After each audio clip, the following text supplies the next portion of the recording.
Un mensaje a la luz de la palabra, con el pastor Bernardo Ríos. A continuación.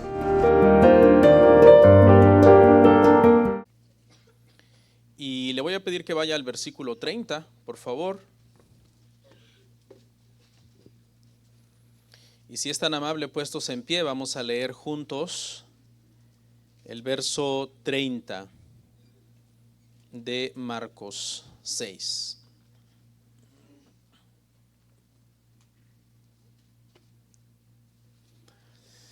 ¿Me dice un amén si ya lo tiene?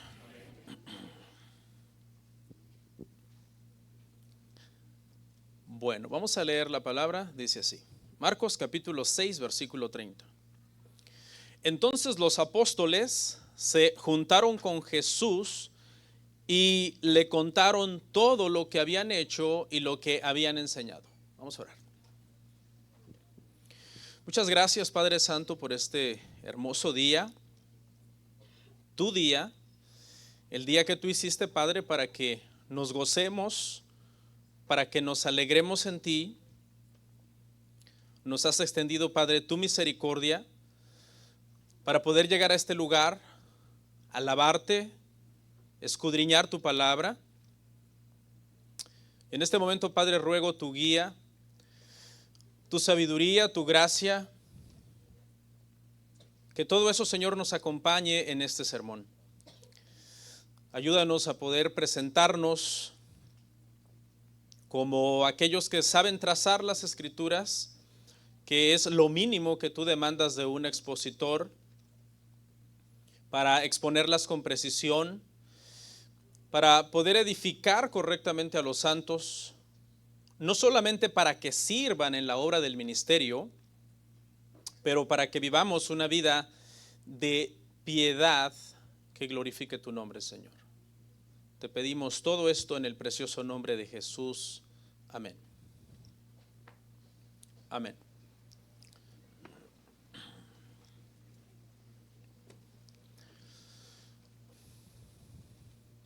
Nuestro sermón lleva por título el día de hoy, Jesús, el verdadero alimento. ¿Cuántos están listos para que estudiemos las Escrituras? Después de que la semana pasada vimos cómo Marcos nos contó la historia de la muerte de Juan el Bautista, hoy vemos cómo Marcos retoma el tema del ministerio de Jesús y nos cuenta qué fue lo que pasó después que los discípulos volvieron de la misión. Ahí en el verso 30 dice que volvieron de la misión y se juntaron una vez más con Cristo los discípulos. Entonces, todos estos versos que vamos a ver hoy, del 30 al 44, mantenga allí ese pasaje a la vista, del verso 30 hasta el 44, nos cuenta este famoso milagro llamado la alimentación de los 5,000. Hay que señalar, hermanos, que de los muchos milagros que nuestro Señor Jesucristo llevó a cabo, o de los muchos milagros que ocurrieron en el ministerio de Jesús, solo hay 2 milagros que se cuentan en los 4 evangelios. El primero de esos milagros es el milagro de la resurrección. Ese es el primero. Y el segundo que encontramos en los 4 evangelios, hermanos, es este milagro de la alimentación de los 5,000.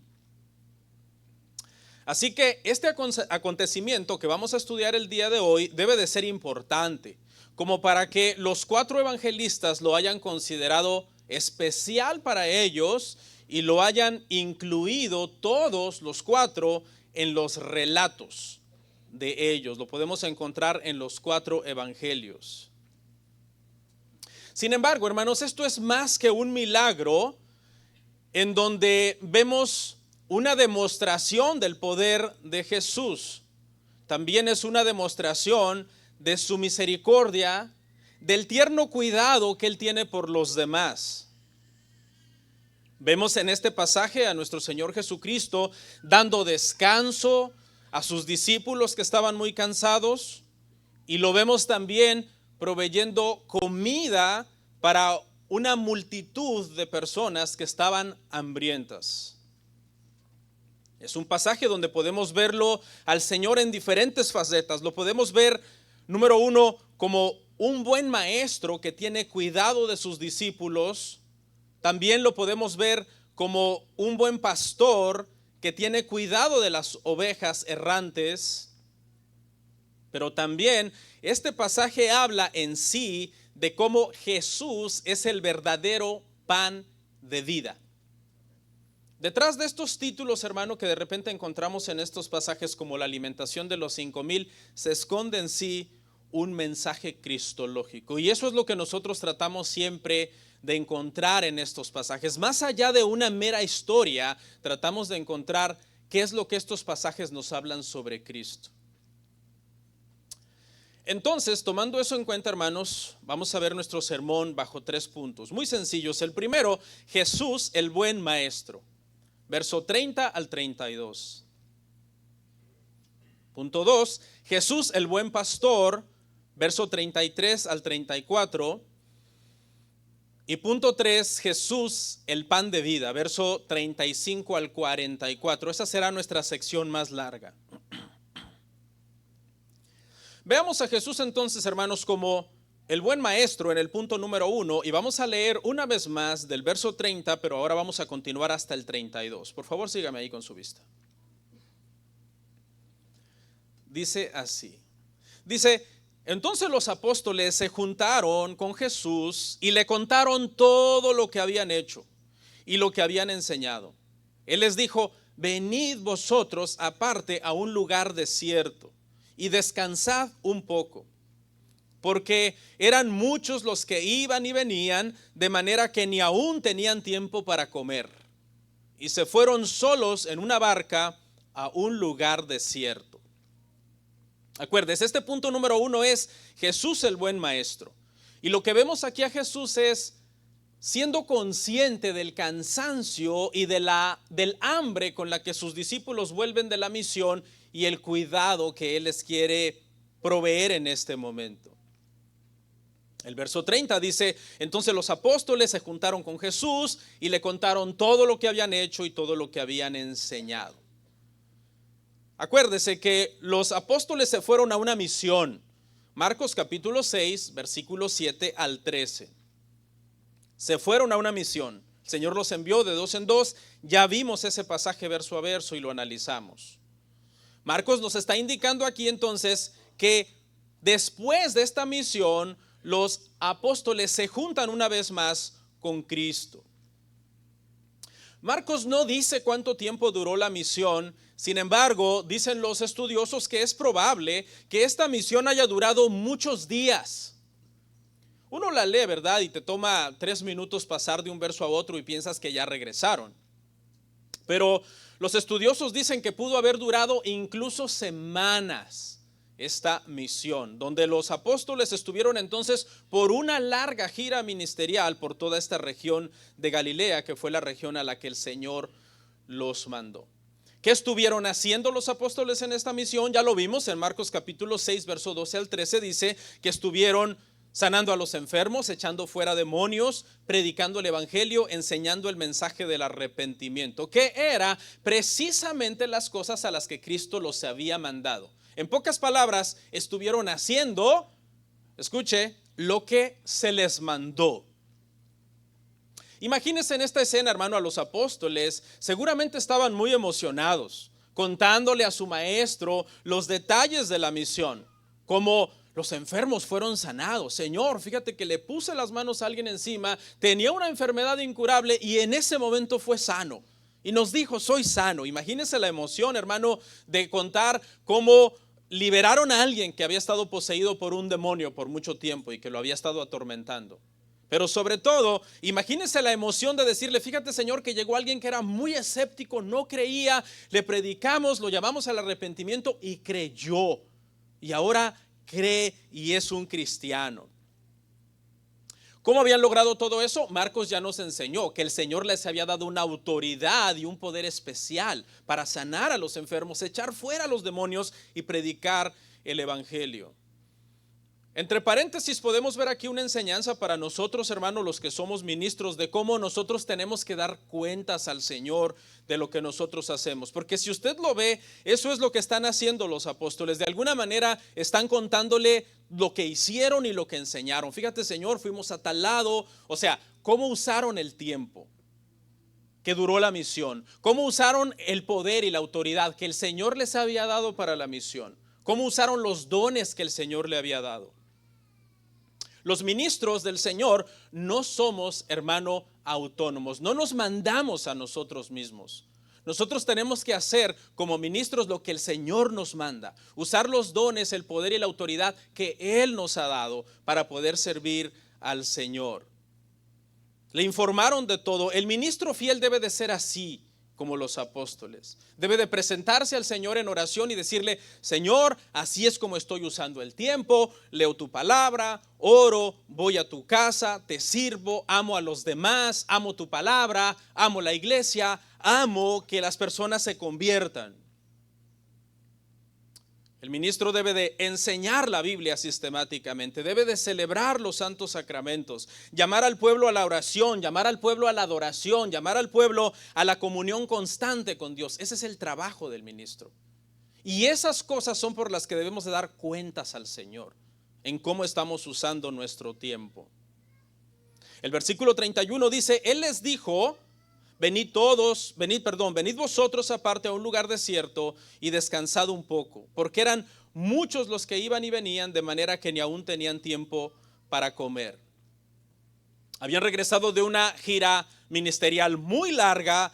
Ya les dije que seguramente estaban muy emocionados contando todas las victorias, pero acuérdese que también enfrentaron persecución en esta misión. También enfrentaron rechazo, también enfrentaron oposición. Por eso el Señor mismo les había dicho: en la ciudad donde no le recibieren, Marcos 6:11, sacudan el polvo de sus pies y salgan de ese lugar. Y la resistencia y la oposición y el rechazo que de repente tú como ministro puedas encontrar en una misión puede resultar desgastante. Puede resultar psicológicamente cansado, puede resultar incluso físicamente cansado, porque todo lo que uno procesa emocionalmente o en la mente acaba reflejándose en el cuerpo. El Señor, como buen maestro, como cuidador de sus discípulos, les dice: vamos a descansar, ¿ok? Vamos a descansar, vamos a tomar un lugar, vamos a ir a un lugar desierto para que ustedes puedan descansar, para que ustedes puedan comer. Vemos cómo Jesús reconoce la necesidad de sus ministros, su cansancio, su hambre, y la necesidad de estar a solas por un tiempo, ¿no? No rodeados de la muchedumbre como habían estado durante toda esta misión, supongamos que fue por semanas, incluso meses, sino ahora necesitan un tiempo ellos para descansar. Después de una misión tan pesada necesitaban por un momento estar solos. Jesús reconoció la necesidad que ellos tenían y los quiere alejar de la gente. Versículo 32: y se fueron solos en una barca a un lugar desierto. Y debemos de tener un balance, hermanos, entre servir a Dios y retirarnos para estar a solas con Dios. ¿Sí ve aquí? Un balance entre servir a Dios, metidos de lleno en el ministerio, metidos de lleno en la misión, y un tiempo para estar a solas con Dios. ¿Sabe que muchos cristianos no fallan en la primera cosa, en estar siempre sirviendo, pero fallan muchas veces en la segunda, en estar a solas con Dios? Y nosotros deberíamos de tener mucho cuidado de encontrar ese balance. El Señor sabe que necesitamos descansar. Él no tiene problema con que descansemos para poder retomar fuerzas y poderle seguir sirviendo al Señor. En conclusión, hermanos, de este punto 1, que se titula Jesús es el buen pastor, vemos cómo Él se preocupa, tiene un tierno cuidado por los suyos, por sus ministros. Él los manda a servirle la misión, pero también sabe Él de primera mano, porque Él ha tenido momentos de mucha hambre y de mucho cansancio también, que sus ministros necesitan estar a solas. Nosotros debemos de tener ese balance, hermanos, entre nuestra devoción con Dios y el servicio público que nosotros le damos a los demás. La devoción que no nos lleva al servicio a los demás no es devoción verdadera. Porque tú puedes ser muy devoto del Señor. Decir, no, es que yo leo bastante las Escrituras, oro bastante en casa, trato de tener siempre una vida de piedad, pero el Señor también nos mandó a servir. Porque los cristianos no fuimos llamados para ser islas, sino para ser parte de un cuerpo. Somos miembros del cuerpo de Cristo y como miembros nuestro trabajo es servirnos unos a otros. ¿De dónde tomó esta analogía el Señor Jesucristo o Pablo en su defecto? Del cuerpo humano, ¿no? Como el ojo sirve al cuerpo, el oído sirve al cuerpo, la mano sirve al cuerpo. Los miembros se sirven unos a otros. Entonces, retomo, la devoción que no nos lleva al servicio a los demás no es devoción verdadera. Y el servicio a los demás que no proviene de una devoción verdadera no es verdadero servicio. Es un show. Porque si tu servicio no proviene de una devoción verdadera, de tu tiempo a solas con Dios, del amor que tú tienes por Dios, entonces ¿cuál amor estás profesando al servir a los demás? Si las Escrituras nos enseñan claramente que el que no ama a su hermano es un mentiroso cuando dice que ama a Dios. Por eso no podemos funcionar como islas, hermanos. Necesitamos por fuerza tener una vida activa dentro de nuestra congregación. Antes de estar de pie ante los demás ministrándoles, es necesario estar de rodillas ante el Señor en oración, pidiéndole gracia, pidiéndole favor, misericordia para todo lo que hacemos. En general, en el punto 1 vemos a Jesús entonces como un buen maestro que tiene cuidado de sus discípulos. Vamos a ver el punto 2. Jesús, el buen pastor. Jesús el buen pastor, Marcos 6, 33 al 34. Pero muchos los vieron ir y le reconocieron, y muchos fueron allá a pie desde las ciudades, y llegaron antes que ellos, y se juntaron a él. Y salió Jesús y vio una gran multitud y tuvo compasión de ellos, porque eran como ovejas que no tenían pastor. Y comenzó a enseñarles muchas cosas. Verso 33 dice, pero muchos los vieron ir. Jesús está tratando de buscar un descanso para los suyos, un lugar desierto donde no haya mucha gente. Pero cuando se suben a la barca y se van, alguien los vio. Allá van, ese es Jesús y sus discípulos. Los vieron irse. Y les reconocieron, dice, y muchos fueron allá a pie. Es decir, mientras la barca avanzaba por el mar, la gente, las multitudes seguían por la orilla del lago la barca. Supusieron, me imagino, el destino al mirar la dirección. Dijeron, va para allá, vamos. Va a llegar a tal lado. Porque dice de hecho el verso que llegaron antes. Esta gente hubo momentos que caminaron, hubo momentos que trotaron, hubo momentos que corrieron los que podían y que no estaban quizás paralíticos, porque muchos de ellos estaban enfermos. Juan nos aclara que la razón por la que estaban siguiendo al Señor era porque estaban enfermos y necesitaban que Él los curara. Y luego dice ahí mismo, y se juntaron a Él. En el verso 30 vimos que los que se juntaron con Él fueron quienes, sus discípulos que volvieron de la misión. Aquí los que se juntan con Él son las multitudes que estaban tratando de seguir a Jesús porque lo necesitaban. Jesús y sus discípulos están tratando de alejarse de las multitudes los alcanzan y los encuentran. Así que el descanso y la comida que Jesús tenía planeada por ahora no se llevará a cabo, señores. ¿Por qué? Bueno, porque las personas ya estaban esperándolos en el lugar donde ellos llegaron. Cualquier otra persona ante estas circunstancias se hubiera quizás enojado. Necesitamos descansar. Nos merecemos este descanso, lo necesitamos, venimos de una misión. Pero veamos cómo reacciona el maestro. Verso 34. Y salió Jesús y vio una gran multitud y tuvo compasión de ellos, porque eran como ovejas que no tenían pastor. Y comenzó a enseñarles muchas cosas. A pesar de que le están robando, entre comillas, su descanso, invadiendo su privacidad, este tiempo a solas que necesitaban, Jesús reacciona con compasión. ¿Ok?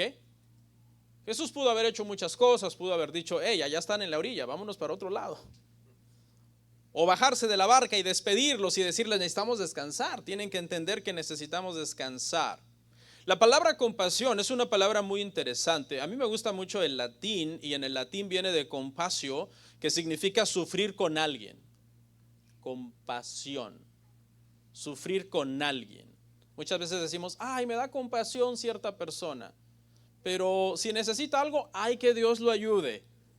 No, sufrir con alguien, compasión, sufrir con alguien está sufriendo lo que necesita y si yo lo tengo, yo se lo voy a dar, porque al sufrir él, sufro yo. Y si dándole él deja de sufrir, pues dejamos de sufrir los dos. Y eso es lo que el Señor siente en este momento cuando ve a la multitud. Dice que tiene compasión de estas personas, sintió el golpe. La palabra en el griego habla como de las entrañas, como de sentir un golpe en las entrañas. Esa palabra como de removerse las entrañas de una persona. Ese es el sentido de compasión. ¿Por qué? ¿Por qué tuvo compasión de ellos? Bueno, nos aclara el verso que fue porque los vio como ovejas que no tenían pastor.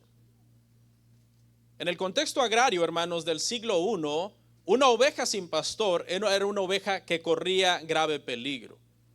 Quedaban en calidad de ovejas errantes, porque las ovejas siguen al pastor y si no hay pastor, ¿qué hacen? Andan errantes por los campos, sin cuidado, sin protección, así que son presas fáciles de los depredadores. ¿Por qué? Porque la oveja tiene muchísimas incapacidades. Este tipo de animalito, hermano, las ovejas, que son con lo que el Señor nos compara metafóricamente en su palabra, es un animalito muy corto de capacidades. Le voy a mencionar algunas. Por ejemplo, una oveja sin pastor, que es como el Señor las está viendo, se pierde fácilmente.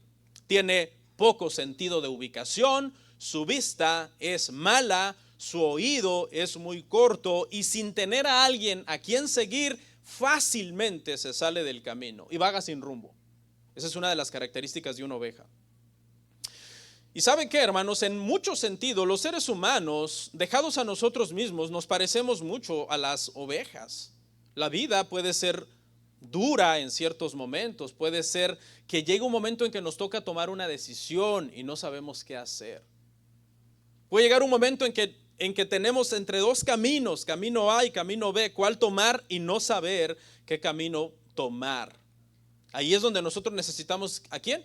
Al buen pastor, Cristo, que Él por medio de su palabra nos va a ir guiando en decisiones, en caminos, en pasos que nosotros vamos siguiendo para saber qué hacer. Así que como primera característica vemos entonces que una oveja se pierde fácilmente. Como segunda característica, una oveja sin pastor no se puede alimentar fácilmente. ¿Por qué? Porque dijimos que tiene poco sentido de ubicación, por lo tanto, encontrar pastos verdes, encontrar aguas mansas, les va a ser muy difícil. Las ovejas tienen que ser abrevadas, tienen que ser llevadas, conducidas por el pastor a los pastos verdes, a las aguas, e incluso dicen los eruditos que las aguas deberían de ser mansas, porque la oveja es tan temerosa que las aguas revueltas les asustan. De que el pastor debería de tener ese cuidado de llevar entonces a las ovejas a esos lugares donde se pueda alimentar. Esto como aplica a nosotros, bueno, los seres humanos necesitamos constantemente un sustento espiritual para nuestras almas. Eso solamente lo puede proveer el Señor para nosotros. Cuando nosotros buscamos, hermano, paz para nuestra alma, descanso para nuestro corazón, alimento espiritual para nuestro ser fuera de Cristo, lo único que vamos a encontrar es sentirnos más vacíos de lo que ya estábamos. Por eso es que hay tanta ansiedad el día de hoy en mucha gente que no busca su plenitud en Cristo. Dicen, tal vez una ropa nueva me hace feliz, tal vez ver la movie más reciente que acaba de estrenarse me hace feliz. Tal vez comprarme el teléfono de última generación me hace feliz. Y así van de tumbo en tumbo buscando qué llena su vida, qué llena su corazón. ¿Cómo se sienten después? Más vacíos. Porque el hombre fue diseñado por Dios para ser satisfecho por Dios. Amén. Ser satisfechos en Él. Debemos obtener fuerzas para la vida. ¿De parte de quién? Del que nos dio la vida. El que nos diseñó, Él sabe dónde está la fuente de la fuerza, porque Él es la fuente de la vida, ¿sí o no? Hace completamente sentido, ¿verdad? El que te diseñó, te dio la vida, Él dice, vas a ocupar fuerzas en la vida. ¿Dónde crees que están? Pues en el que te diseñó. Es lo más lógico. Número 3, una oveja sin pastor está indefensa. Las ovejas, hermanos, son de los animales más frágiles que existen. Sus patas son frágiles, se rompen fácilmente. No tienen garras, no tienen colmillos, no son rápidas. Una oveja es fácil de atrapar y robarla. Un depredador fácil la puede destruir. No tiene defensa. Necesita al pastor. Nosotros igual. Nosotros necesitamos al Señor. Vivimos en un mundo, hermanos, tan difícil, tan hostil, lleno de tantas cosas que van en contra de la palabra del Señor, que necesitamos a este pastor. Necesitamos a Jesús. Con Él estamos a salvo. Con Él estamos, sin Él estamos en grave peligro, hermanos. Número 4, una oveja sin pastor muere por la suciedad. Las ovejas, hermano, por naturaleza producen demasiada lana y el exceso de lana les causa muchísimos problemas. Uno de los primeros problemas es que les cubre los ojos. Y si tienen los ojos cubiertos de lana, pues fácilmente se van a quedar sin visión para poder moverse, ¿no? El exceso de lana puede hacer que fácilmente se atoren en un arbusto, en un pasadizo muy angosto, o incluso que cuando se caigan y quedan con las patas para arriba, no se puedan levantar. Alguien tiene que venir y levantarlas. Son muy propensas a infecciones. La suciedad es algo que destruye a las ovejas. Necesitan un pastor que las cuide, que les limpie sus ojos, que les limpie sus orejas, que les corte la lana, que esté constantemente al cuidado de ellas, que las desinfecte, que las proteja. No somos muy diferentes en este sentido nosotros, porque igual cuando vamos por el mundo hay cosas que se nos van pegando, ¿no? Hay cosas que se nos pueden pegar a nosotros, mañas, ideologías peligrosas, caer, sucumbir fácilmente a la tentación, al pecado, que nos acaba ensuciando. Después viene el diablo y te dice, ni vayas delante de Dios porque no te quiere ver. ¿Ves lo que hiciste? Pero entonces, ¿qué necesitamos? Constantemente ir al sanatorio del buen pastor. Si, Señor, aquí vengo, mira, mis patitas están un poco sucias. Fíjate que a veces, Señor, ¿cómo me cuesta ver? Y no estoy hablando literalmente, sino estoy hablando poéticamente. ¿Cómo me cuesta ver lo que debo de hacer, lo que es correcto? Siempre estoy ahí viendo lo malo. Ayúdame a ver tu bien, tu misericordia, tu bondad, tu cuidado de mí, porque a veces siempre estamos viendo lo malo que nos pasa, ¿verdad? En lugar de levantarnos por la mañana y decir, gracias Dios por la vida, nos levantamos muchas veces y podemos tener una actitud pesimista, ¿no? Decir, ay, otra vez, aquí vamos otra vez. Entonces también nuestro oído, ¿no? Señor, límpiame el oído, porque tantos mensajes que he oído en este año, Señor, no me entra, Señor. Creo que ya una infección tipo oveja me agarró aquí y no estoy entendiendo. ¿Y qué hacía? Dice el Señor ahí en la última parte del verso 34, y les enseñaba muchas cosas. Les enseñaba muchas cosas. El Señor los ve como ovejas que no tienen pastor. Y lo primero que Jesús les da es dirección. Las ovejas necesitan dirección. Amén. Por Lucas 9:11 sabemos que también los curó, también los sanó de sus enfermedades. Pero aquí Marcos nos dice como que la prioridad es la enseñanza. Marcos ni nos menciona que los curó. Sí los curó, Lucas no lo dice, los pasajes paralelos nos dice, los sanó. Pero Marcos dice, y les enseñaba muchas cosas. Porque acuérdese, hermano, que la prioridad es la enseñanza, más allá de un milagro terrenal, que son buenos y muchas veces necesarios, pero la enseñanza es primordial.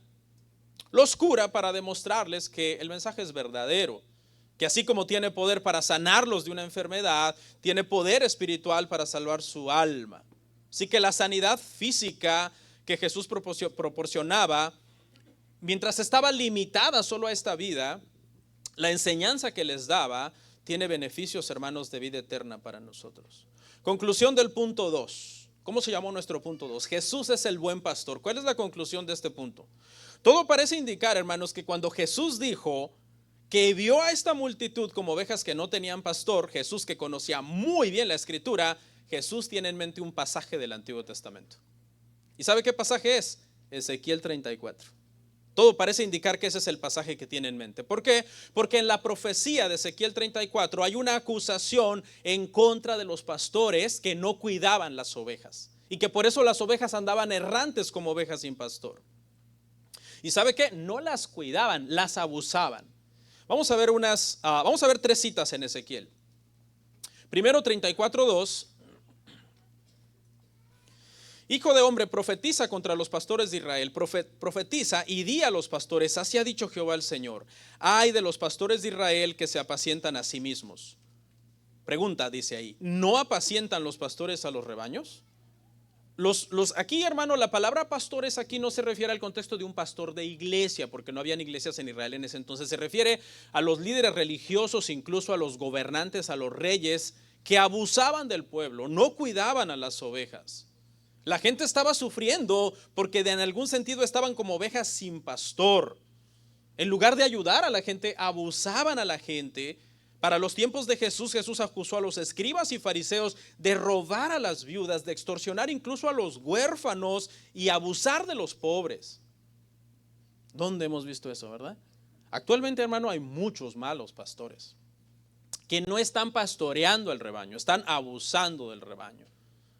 La única parte que les gusta de todo lo que comenté fue la parte de quitarle su lana. Es la única parte que disfrutan. Mire lo que dice el verso 5, Ezequiel 34:5, ahí mismo, mismo capítulo, solo unos versos más adelante. Y andan errantes por falta de pastor, y son presa de todas las fieras del campo y se han dispersado. Este es el grupo de gente a la que Jesús va a ministrar ahora. Es la gente que andan sin pastor en Israel porque los líderes religiosos que deben de estarlos cuidando de que las ovejas estén bien, se están engordando ellos de las ovejas. Y esa es la palabra literal que se usa muchas veces cuando se reprende a los pastores. O van a acusar de gordofobia. Pero, buenas noticias, porque en ese mismo capítulo el Señor les promete que les iba a dar un buen pastor. Vea conmigo el verso 23, Ezequiel 34:23. Y levantaré sobre ellas a un pastor, y él las apacentará. ¿A quién? A mi siervo David. Él las apacentará y él les será por pastor. Usted sabe que aquí David ya ha muerto muchos años antes. ¿Que lo va a traer el Señor otra vez a David entre los muertos? No. ¿Sabe quién es este David? Este David es el Señor Jesucristo, el verdadero David, ¿no? El verdadero Rey de Reyes, el verdadero Rey eterno. Y ese entonces es el que está aquí cuidando a las ovejas. ¿Sí ve? Es claro, el pasaje es inconfundible. Jesús tiene en mente Ezequiel 34 cuando está diciendo esto. Fíjese, hermano, que ahora que estamos viendo Marcos así a este nivel de profundidad con más detalle, he encontrado muchos pasajes donde Jesús sutilmente está citando el Antiguo Testamento, el Antiguo Testamento, el Antiguo Testamento. Es increíble cómo aparece el Nuevo Testamento, está lleno del Antiguo Testamento. Y hay gente que incluso los quiere separar. Dice, no, el Antiguo Testamento es una cosa, el Nuevo es otra. Están intrincados de tal manera que no se pueden separar el uno del otro. Y así llegamos a nuestro último punto, que es el punto 3, que es Jesús es el pan de vida. Pero entonces, en conclusión del punto 2, hermanos, Jesús es el buen pastor prometido en el Antiguo Testamento. Punto 3, Jesús el pan de vida. Marcos capítulo 6, versículo 35 al 44. Leamos, son varios versos, sígame ahí. Cuando ya era muy avanzada la hora, sus discípulos se acercaron a él diciendo, el lugar es desierto y la hora ya muy avanzada. Despídelos para que vayan a los campos y aldeas de alrededor y compren pan, pues no tienen qué comer. Respondiendo él les dijo, dadles vosotros de comer. Ellos le dijeron, que vayamos y compremos pan por 200 denarios y les demos de comer. Él les dijo, ¿cuántos panes tenéis? Id y vedlo. Y al saberlo dijeron, 5 y 2 peces. Y les mandó que hiciesen recostar a todos por grupos sobre la hierba verde. Y se recostaron por grupos de 100 en 100 y de 50 en 50. Entonces tomó los 5 panes y los 2 peces y levantando los ojos al cielo, bendijo. Y partió los panes y dio a sus discípulos para que los pusiesen delante. Y repartió los 2 peces entre todos. Y comieron todos y se saciaron. Y recogieron de los pedazos 12 cestas llenas y de lo que sobró de los peces. Y los que comieron eran 5,000 hombres. Este pasaje, hermanos, habla de que Jesús es el pan de vida. Marcos no nos los deja tan claro. Juan lo deja exactamente claro. Que Jesús está haciendo referencia a cuando Moisés dio el maná en el desierto. Lo puede leer en su casa, curiosamente es el mismo capítulo, Juan 6. Diferente libro, pero mismo capítulo 6. Vamos a ir verso a verso. Verso 35. Cuando ya era muy avanzada la hora, sus discípulos se acercaron a él diciendo: el lugar es desierto y la hora muy avanzada. Aquí Mateo capítulo 14 verso 15 nos aclara que está anocheciendo. Marcos solamente nos dice la hora era muy avanzada. Mateo nos aclara está ya cayendo la noche. Estuvo larga la prédica, hermanos. ¿No? No, hoy se pasa uno de 45 minutos, 50 minutos y ya todos están acalambrados, nos duele todo, más a los viejitos como yo. Ya solo aguanto un sermón, mi espalda solamente aguanta un sermón de 45 minutos. No, pero esta prédica estuvo larga, ¿no? No sabemos exactamente a qué horas fue que se juntaron con Jesús, pero ya era de noche. Un sermón bien sustancioso, aparte de todas las curaciones que el Señor hizo. Qué hermoso habría sido haber estado en nuestras reuniones, ¿no, hermano? Llegar ahí bien malo y que el Señor te sane. Qué rico. Después que se completó esta enseñanza, hermanos, que estuvo un poco larga, los discípulos vinieron a Jesús y determinaron por el tiempo la gente debe de tener hambre. Es que los discípulos también tenían hambre, ¿se acuerdan? Porque ellos todavía no han comido. El Señor los llevó a comer a un lado y no han comido. Yo creo que Pedro dijo: díganle al maestro que los demás tienen hambre, que ese soy yo, ¿no? Verso 36. Despídelos para que vayan a los campos y aldeas de alrededor y compren pan, pues no tienen que comer. ¡Wow! Es natural que quieran que la multitud se vaya porque ellos también tienen hambre. Es natural que quieren que la multitud se vaya porque ellos también quieren descansar. Lo que no esperaban era la respuesta de Jesús. Una respuesta que si Juan no nos la aclara, nos deja perdidos. Porque en el verso 37, mire lo que el Señor les responde. Respondiendo él, les dijo: dadles vosotros de comer. Ellos le dijeron: que vayamos y compremos pan por 200 denarios y les demos de comer. Fue una respuesta sorprendente de parte del Señor. Denles ustedes de comer. Juan nos aclara por qué les está diciendo esto.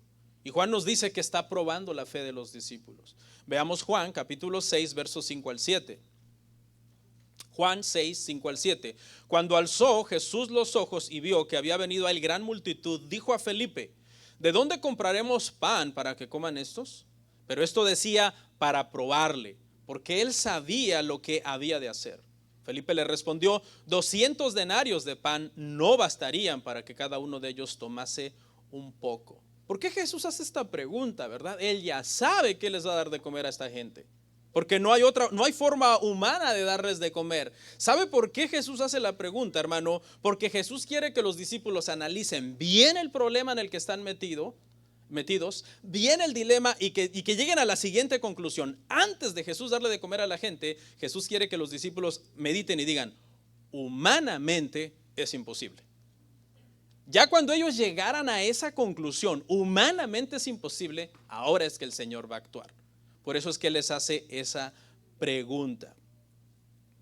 Por eso es que Andrés responde. Andrés dice: 200 denarios de pan no bastarían para que cada uno tomase un poco. Si ve, ya Andrés está razonando. ¿Cuánto tenemos en los fondos? ¿Cuánta gente es? ¿Cuánto cuesta el pan? Están haciendo matemáticas en su mente y llegan a la conclusión de que no se puede. Aquí hay dos posturas, aclaro rapidito. Hay gente que cree que este dinero es una suposición, que simplemente Andrés está diciendo, incluso si tuviéramos 200 denarios no alcanzaría, pero que no los tenían. Y hay gente que dice que es el dinero que está en la caja de ofrendas y que posiblemente estaba en las manos de Judas. Yo me inclino a pensar que es el dinero que tienen en caja y que Judas lo tiene. Es mi inclinación. Usted puede decir que es algo que simplemente Andrés está suponiendo. 200 denarios, hermano, equivaldrían en aquel entonces más o menos, poco más, poco menos al salario de medio año de trabajo para un hombre. Era bastante dinero, el salario de medio año más o menos de un hombre. Así que humanamente hablando, tomando en cuenta la cantidad de dinero, tomando en cuenta la cantidad de personas, tomando en cuenta el precio del pan, el problema parecía insuperable humanamente hablando. Pero ¿y por qué Andrés no dijo: Señor, 200 denarios no alcanzan, pero tú puedes hacerlo? ¿Sí ve? ¿Qué pasó? Por un momento el problema ofuscó la mente de los discípulos. Dijeron: no se puede.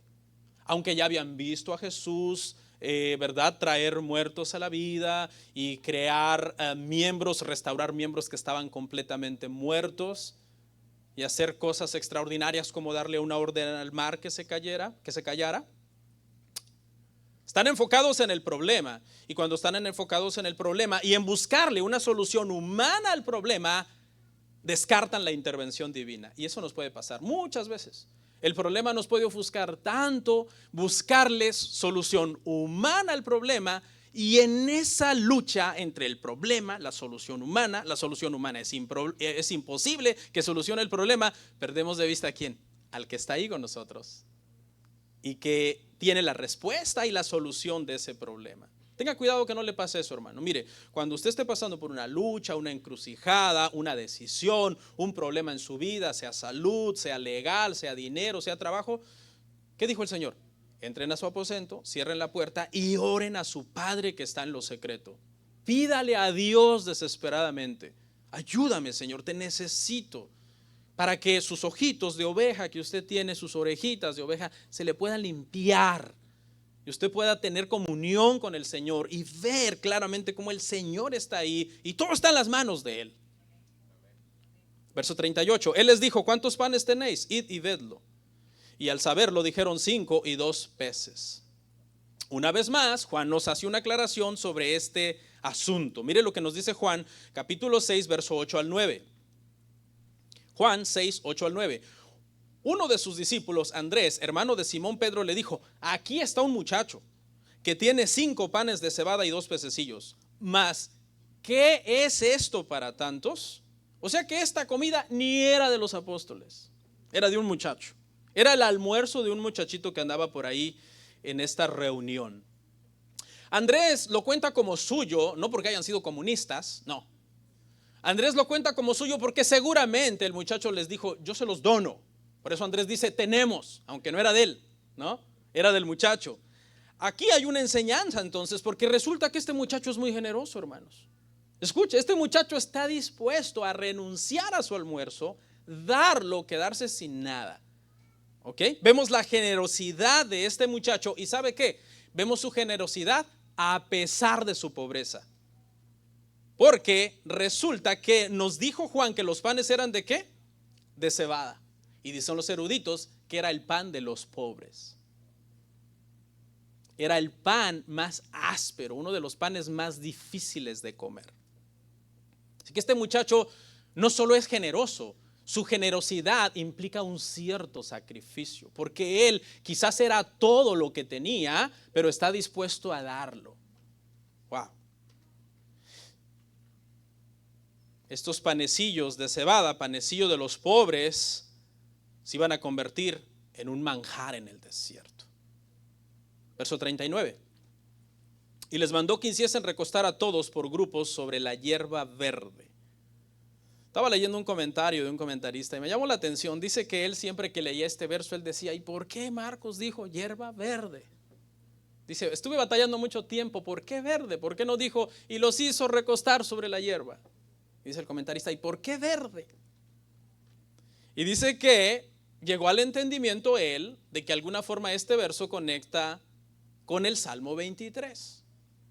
¿Qué es el pastor? El que te lleva a los pastos verdes, el que te alimenta de pastos verdes. Mire lo que dijo este hombre, les leo. Dice: esto ayuda a responder una de las preguntas que siempre solía yo tener cuando leía este texto. ¿Por qué decirnos que había hierba verde? ¿Y por qué enfatizar en su color? Y dice el comentarista: porque Jesús es el pastor que ha encontrado un buen pasto para su rebaño. Verso 40. Y se recostaron por grupos de 100 en 100 y de 50 en 50. Con una simple orden que dio el Señor, esa turba de gente desorganizada se organizó. Pasaron del caos a una asamblea coordinada. Los mandó a sentarse estratégicamente por números de cientos y de 50, y esto traía muchos beneficios. El primer beneficio era distribuir la comida ordenadamente, pero también un segundo beneficio era que con tan solo ver esa unidad de gente podías decir 1, 2, 3, 4, son 5,000, así que se les podía contar fácilmente. ¿Ok? Y dice un comentarista: este pasaje trae a mente aquel pasaje donde Moisés, para poder juzgar al pueblo, también los organiza por millares, por centenas, por cincuentenas y por decenas. En Éxodo capítulo 18, verso 21 al 25. ¿Qué le parece? Este es el verdadero Moisés, ¿no? El verdadero profeta, el verdadero pastor del Salmo 23. Vemos tantos paralelos en este pasaje. Jesús superando un personaje, ya sea un profeta obviamente, o un siervo de Dios del Antiguo Testamento. Verso 41, entonces tomó los 5 panes y los 2 peces, y levantando los ojos al cielo, bendijo y partió los panes, y dio a sus discípulos para que lo pusiesen delante, y repartió los 2 peces entre todos. De lo poco, 5 panes y 2 peces, y de lo sencillo de cebada, pan pobre, el Señor hizo una comida, hermanos, que se convirtió en un banquete para todas las personas que estaban aquí. No parecía gran cosa, 5 panes y 2 peces. Pero es que lo que en nuestras manos humanas no parece gran cosa, en las manos del Señor es otra cosa. ¿Sí o no? ¿Verdad?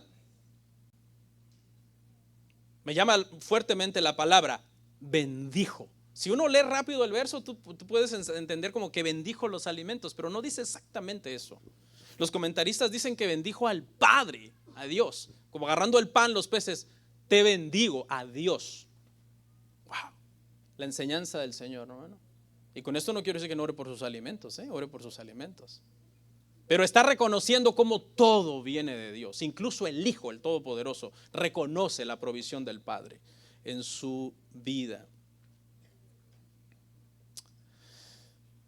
Recursos ordinarios, el Señor los convierte en extraordinarios. No hay explicación humana, Marcos no se detiene. Marcos nos dice, y miren, pues resulta que de los 5 panes los partía y cada mitad se volvió un pan entero. No hay explicación, ¿no? Los de la teología liberal en el siglo XIX que comenzaron a negar los milagros, dijeron que Jesús estaba cerca de una cueva y que de esa cueva habían canastas llenas de pan y que de ahí el Señor los sacaba por abajo de su manto y parecía como que era un milagro, y por eso los evangelistas dijeron que era un milagro, pero que realmente no hay milagros, ¿no? La teología liberal enseña eso, no creen en lo sobrenatural del evangelio. Marcos no se detiene a darnos ninguna explicación, simple y sencillamente porque cosas como estas no tienen explicación. Son cosas que van más allá de lo natural, que el Señor hace a través de su poder. Lo que sí nos dice Marcos en el versículo 42 es que y comieron todos y se saciaron. Acuérdese, son miles de personas y son miles de personas hambrientos, No son personas que dicen, Jesús, fíjate que estamos llenos. No, son personas hambrientas porque los discípulos determinaron eso ya. Esta gente tiene hambre, que se vayan a comer. La palabra que se usa aquí para saciar, hermano, viene de la cría de animales de engorda. ¿Y sabe qué se refiere? Que se hartaron, en un sentido. En un sentido se podría decir que se hartaron, ¿no? Que comieron, hermano, hasta decir, no más. No es que dijeron, tengamos cuidado, no abusemos, porque a Jesús le está costando mucho multiplicarlo, así que poquito, porque está bendito. No, comieron, hermano, hasta que dijeron basta, no más. Pedro ahí venía con una canasta de pan y más pescado. Algún señor que estaba ahí le dijo, no, ya no, Pedro, más, no, ya no. Como cuando vas a un cumpleaños aquí con los hermanos y te quieren mandar rodando a tu casa, ¿no? Más, pastor, ya no, hermano, por favor. Los 200 denarios, más de medio año de salario de un hombre, no era suficiente ni para un bocadillo para cada persona. Cristo les dio hasta que ya no podían más, como aquella gente en el desierto que el Señor dijo, les daré carne hasta que les salga por las narices, ¿no? Versículo 43, y recogieron de los pedazos 12 cestas llenas y de lo que sobró de los peces. Este pasaje parece un recuento matemático. Si usted agarró un highlighter, marque toda la numerología que menciona este pasaje, que 200 denarios, 5 panes, 2 peces, 5,000 hombres, 12 cestas, como que es una cuestión matemática pareciera este pasaje, ¿no? Las matemáticas de Dios muchas veces pueden resultar increíbles para nosotros, porque 5 panes, 2 peces alimentaron a 5,000 hombres y sobraron 12 canastas llenas. Y que fueran 12 obviamente no es coincidencia, porque sabe que hay 12 personas muertos de hambre en el ministerio. ¿Quiénes son? Los apóstoles. Tienen una hambre atrasada, hermano, ya de todo el día. Así que les sobra una canasta para que todos ellos coman, hermano.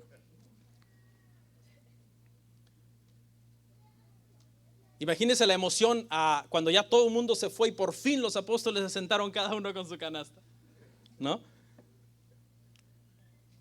En su momento, Eliseo alimentó a 100 hombres con 20 panes.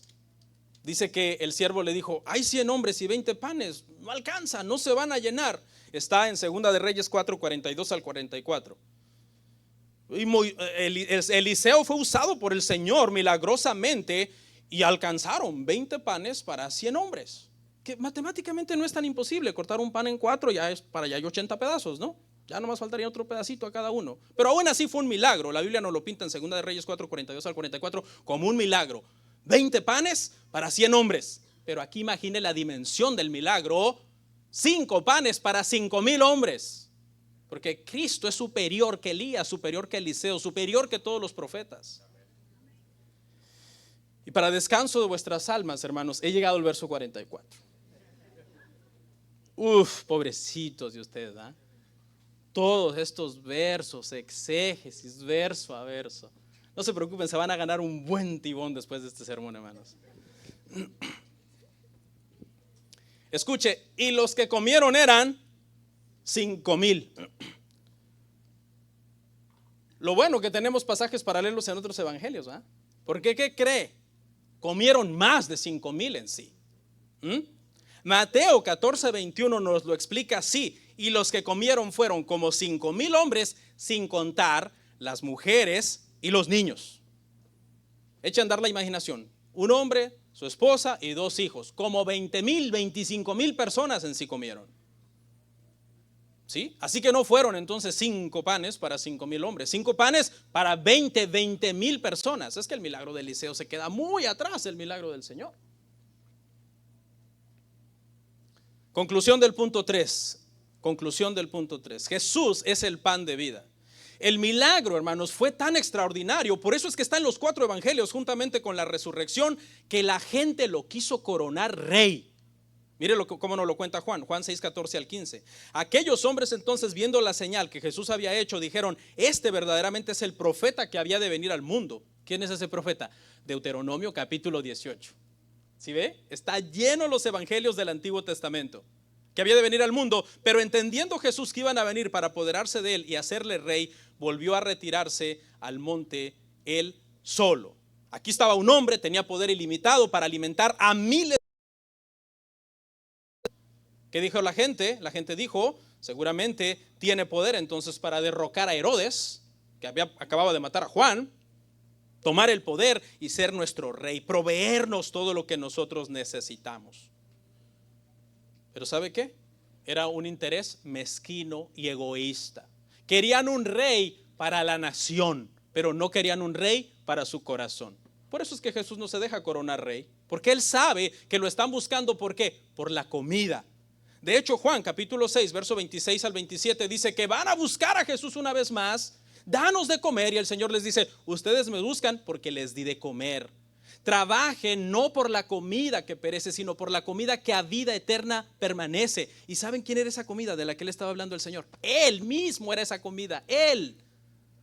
Porque ellos lo estaban siguiendo, diciendo es el profeta de Deuteronomio. Moisés les había dado el maná del cielo, dijeron ellos. Y el Señor les dijo, no os dio Moisés el maná del cielo. Fue Dios que se lo dio. Pero aquí yo les digo algo, yo soy el verdadero pan que descendió del cielo.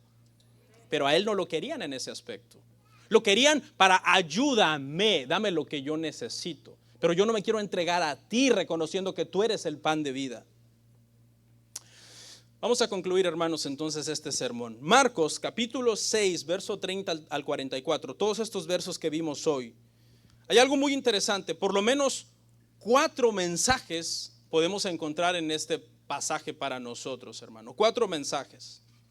El primer mensaje es que al sobrar 12 canastas era suficiente para cada apóstol. Y con esto Jesús estaba proveyendo para que ellos tuvieran comida por varios días. ¿Qué les estaba mostrando aquí? Su cuidado, ¿verdad? ¿Se acuerda el cuidado que les quiso proveer desde un principio que volvieron de la misión? Jesús al darle 12 canastas a cada uno le está diciendo, yo tengo cuidado de ustedes.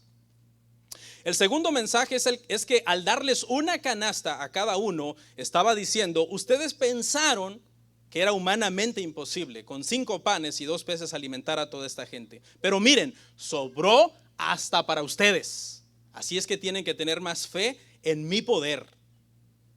El tercer mensaje es que acuérdese que en el ministerio no son 12, en el ministerio son 13. ¿Quién es el número 13? Jesús. Jesús no hizo una canasta de pan extra para él. ¿Qué tenían que hacer los apóstoles? Compartir su pan con Jesús. Y por lo tanto los estaba llamando a la generosidad. Y el cuarto mensaje es claro. Jesús se está comparando con el maná que Dios dio en el desierto a los israelitas. Era un maná que duró 40 años en ese peregrinaje por el desierto. Y todo ese maná apuntaba que un día Cristo vendría. Cristo sería el verdadero pan, el verdadero alimento, el verdadero sustento que toda persona necesita para el peregrinaje en este mundo. 4 mensajes entonces. El primero, cuidado de ellos. El segundo, el poder para hacer las cosas que Él puede hacer. El tercero, llamarlos a la generosidad para que compartan con los demás. Y el cuarto, decirles: yo soy el verdadero alimento que todo ser humano necesita. Solamente me resta decirles, hermanos, que todo el pan que el mundo nos ofrece son sobras comparadas con Cristo, el alimento que Dios nos da. Lo más necio que nosotros podemos hacer es cambiar este banquete que es Cristo por las migajas que nos ofrece el mundo. Vamos a orar.